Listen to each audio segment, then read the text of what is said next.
¿Alguna vez te has detenido a pensar en una de las preguntas más desafiantes de la existencia humana? ¿Por qué les ocurren cosas malas a personas buenas? Este enigma, que ha intrigado a la humanidad durante siglos, encuentra un enfoque profundo y conmovedor en la historia de Job, un hombre cuya vida ejemplar fue puesta a prueba de maneras que pocos podrían imaginar. Lo que comienza como la historia de un hombre justo se transforma en una exploración de la fe, el sufrimiento y el propósito divino. Job vivía en la tierra de Uz y era conocido como un hombre íntegro y justo. Su vida era el sueño de cualquier persona. Tenía una gran familia con 7 hijos y 3 hijas, innumerables riquezas con miles de animales, y una relación sólida con Dios, marcada por su devoción y respeto.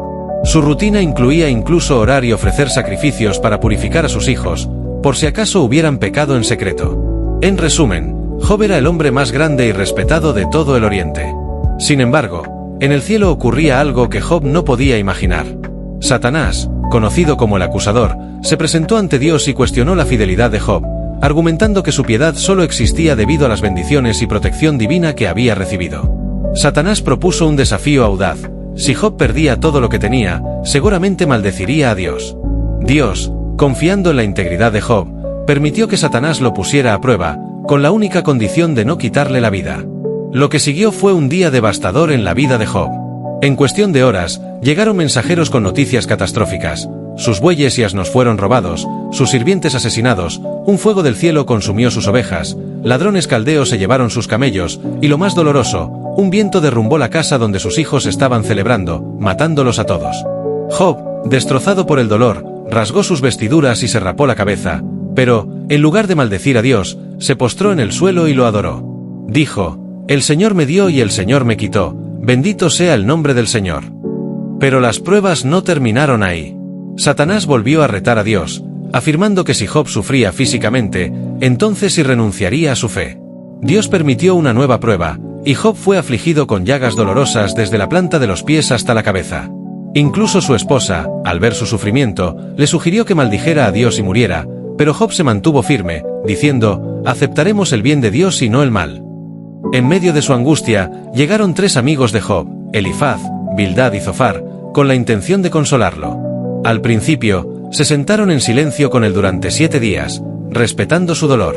Sin embargo, cuando finalmente hablaron, su mensaje fue claro y cruel. Creían que el sufrimiento de Job era consecuencia de algún pecado oculto. Según ellos, Dios no castigaría a alguien inocente. Sus palabras no solo no ayudaron a Job, sino que lo llevaron a defenderse con más fuerza. Job insistía en su inocencia y lamentaba no entender por qué estaba siendo castigado de esa manera.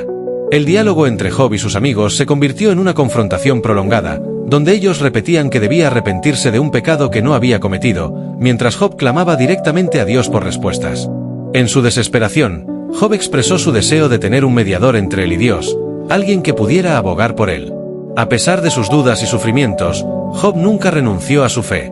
Finalmente, Dios intervino.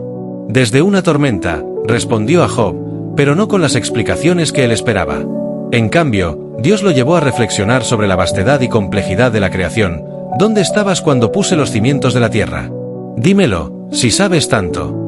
Dios le recordó que, como creador del universo, su sabiduría y propósito estaban más allá de la comprensión humana. El discurso de Dios no solo humilló a Job, sino que también lo reconectó con la divinidad. Job reconoció su pequeñez ante la inmensidad de Dios y se arrepintió de haber cuestionado su justicia. En sus palabras: «De oídas te había oído, pero ahora mis ojos te ven». En el epílogo de esta historia, Dios restauró la vida de Job, dándole aún más bendiciones que antes. Su familia y sus bienes fueron restaurados, y fue bendecido con 7 hijos y 3 hijas nuevamente. Además, Dios reprendió a los amigos de Job por hablar falsamente y les ordenó que ofrecieran sacrificios para expiar su error. El libro de Job no solo nos habla del sufrimiento humano, sino que también nos confronta con nuestras limitaciones para comprender los planes divinos.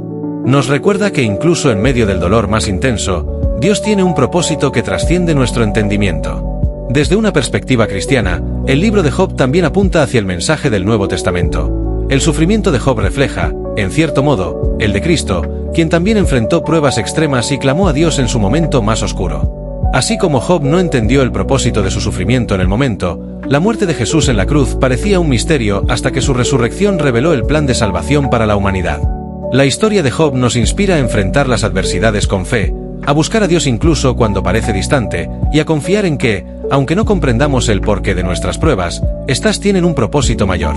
Nos recuerda que, al igual que Job, nuestra relación con Dios no debe depender solo de las bendiciones que recibimos, sino de una confianza genuina en su carácter y su soberanía. ¿Y tú, qué lección encuentras en esta historia? Tal vez, como Job, estás enfrentando pruebas que parecen injustas o incomprensibles. Quizá este sea el momento de recordar que, incluso en medio de la tormenta, Dios está presente y tiene un propósito más grande para tu vida.